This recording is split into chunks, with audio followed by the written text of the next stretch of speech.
Hello everyone. This video I'm going to explore the Adagio from Bach's J.S.Bach Sonata in G minor with a specific focus on using harmonic fingerings. So as I'm sure many of you will know, you can finger low notes, you can blow them an octave higher, you can blow them a fifth higher above the octave. And they're what I'm going to be using in this video primarily. If you're not 100% sure of how this all works, I suggest that you download the PDF score with the harmonic fingerings in, and then you'll be able to look at the score and you'll be able to see the notes that I'm fingering and the pitches that are sounding. And there are moments when certain notes don't have a harmonic fingering, and then it's a mixture of harmonics and normal fingerings. So this movement starts on a middle E flat pitch. I'm going to be playing it with a low E flat fingering.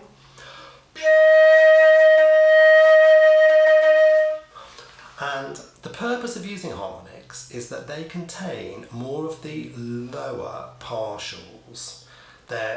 Perhaps we won't call them overtones, we could call them undertones. They're the partials that are lower down within the sound spectrum, and they give flute tone, when they're lower, its richness, its depth, and also really help the sound to project. So that's one of the main reasons for using harmonics, is to make sure that in our sound, in the middle octave especially, we have got as many of the lower harmonics as we want. And that might change depending on the character and the mood of the music we're playing, but we want to have them all at our disposal, and then we can choose how many we want to have at any particular time. So I'm going to start off to begin with by exploring a little bit mouth resonance. So mouth resonance is really the shape inside the mouth where the air has got space to resonance. And one of the main things that affects mouth resonance is the position of the tongue. So the tongue can be really low in the mouth, it can be midway in the mouth, and it can be much higher in the mouth.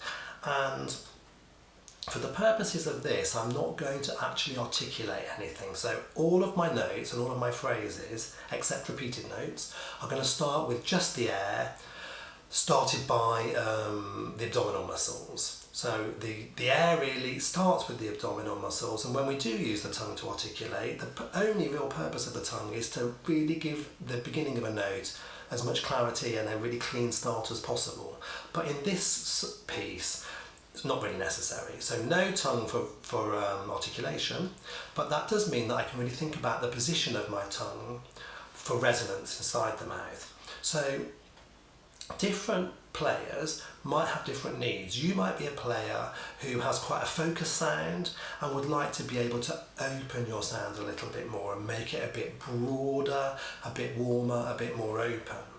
Or you might be a player who already has that big, warm, open sound, but sometimes it's a little bit on the airy side. Sometimes what you really want is to be able to focus it a bit more. So I'm going to explore both of those issues. So I'm going to start by thinking about vowel shapes inside the mouth. So vowel shapes like or, ah, open the mouth. They make the jaw drop. They help the tongue to be low, and they help to maximise the space inside the mouth. So this first phrase with an or,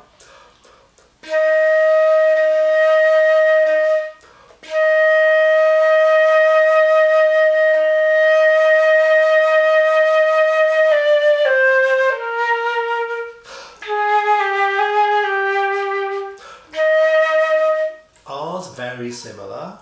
Oh.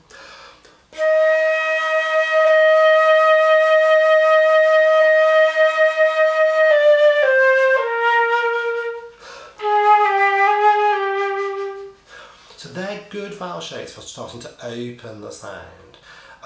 If we're trying to open the sound, we want to really make sure that we're not squashing it with the top lip.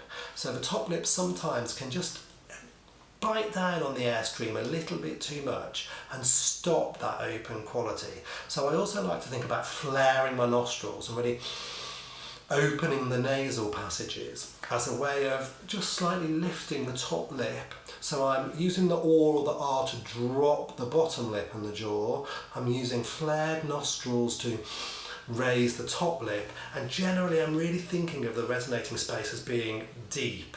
You can also think about widening the gap between your top rows of teeth and your bottom row of teeth. So just adding an extra few millimeters or an extra half a centimetre gap between your teeth, all with the intention of maximising the depth of the resonating space.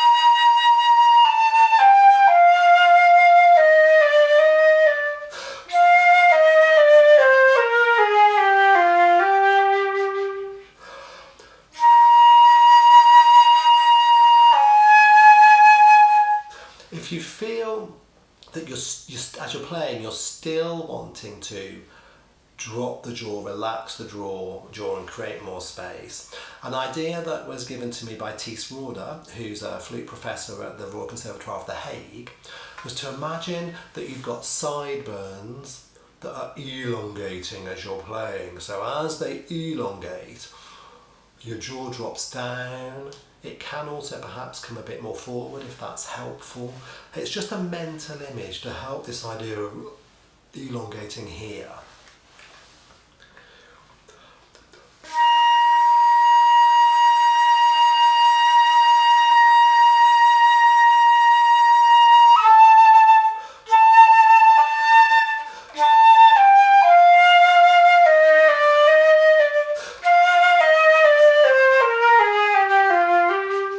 And all of the long notes in this movement are really good for trying to make changes as you're blowing. So whether you're trying to elongate here, you're trying to add a bit more space between your teeth, you're trying to flare your nostrils and bring the top lip tiny bit higher, stop it from biting down.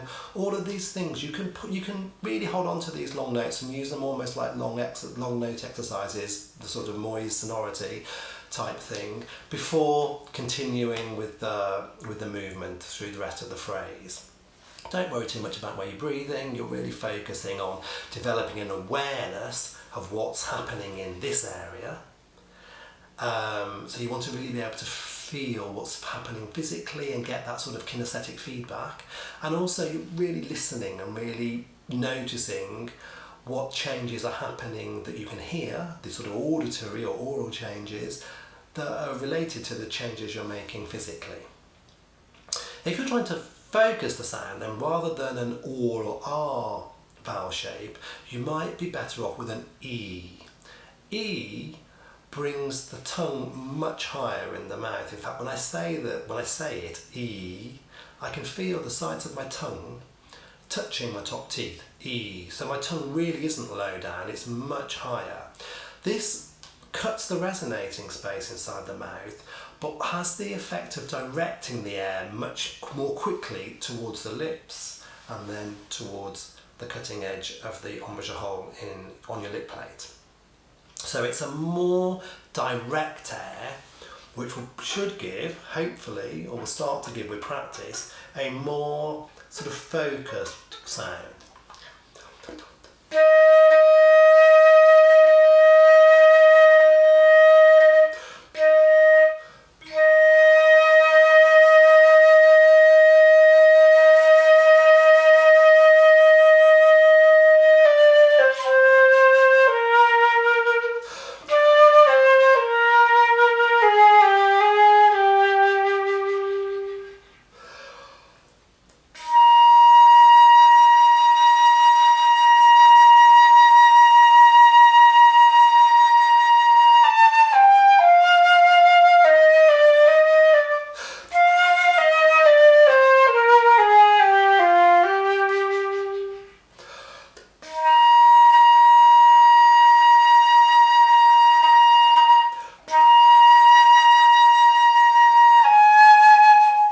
Every time I breathe and I start again, I really want to make sure that I've got the best sound I can have before moving on.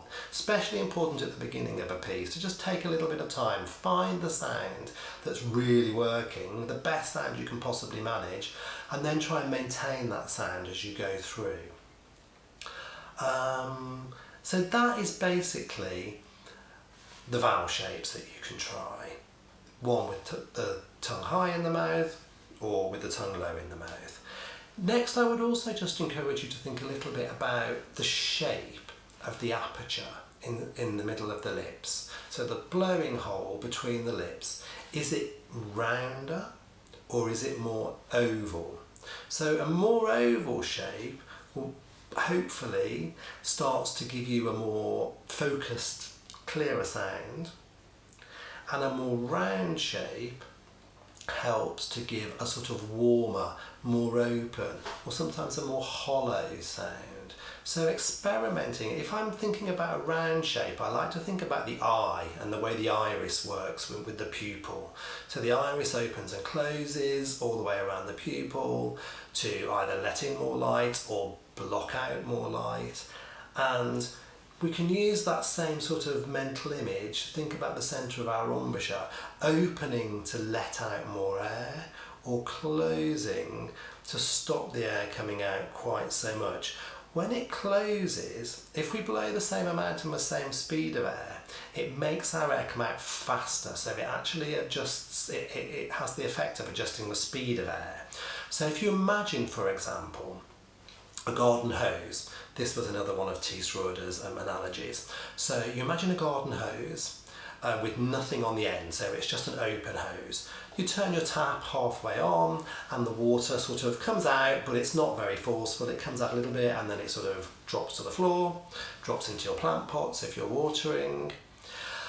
If we pinch the end of that hose, even though we're not changing the quantity of the water or the water pressure that comes from the tap, because we're pinching it, more pressure builds up behind it and the water will come out and spurt a lot further. So it really travels further. And that's the same with the hole in between our lips. If we make the hole smaller and we keep everything that we're doing with the air the same, the air will come out faster. If there's too much air behind the lips, that starts to put pressure on the lips, and then we either need to open the lips a bit more to let that air out, or blow a bit less. So we need to be mindful of the relationship between the amount and speed of air and the size of the embouchure hole. If I'm thinking about making a more oval shaped hole, I like to think of having an egg in my mouth that's in my mouth sort of horizontally.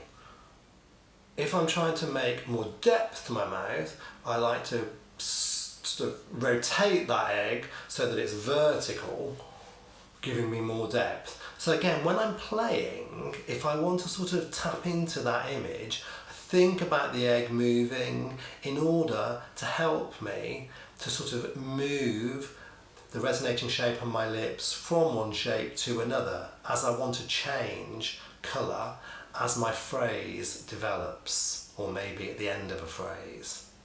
So these are all ideas that you can experiment with and explore in conjunction with using the harmonics. So if you haven't already done it, please do have a look at downloading the PDF with all the harmonic fingerings on, and try out some of these ideas and let me know how they go. Good luck with it all.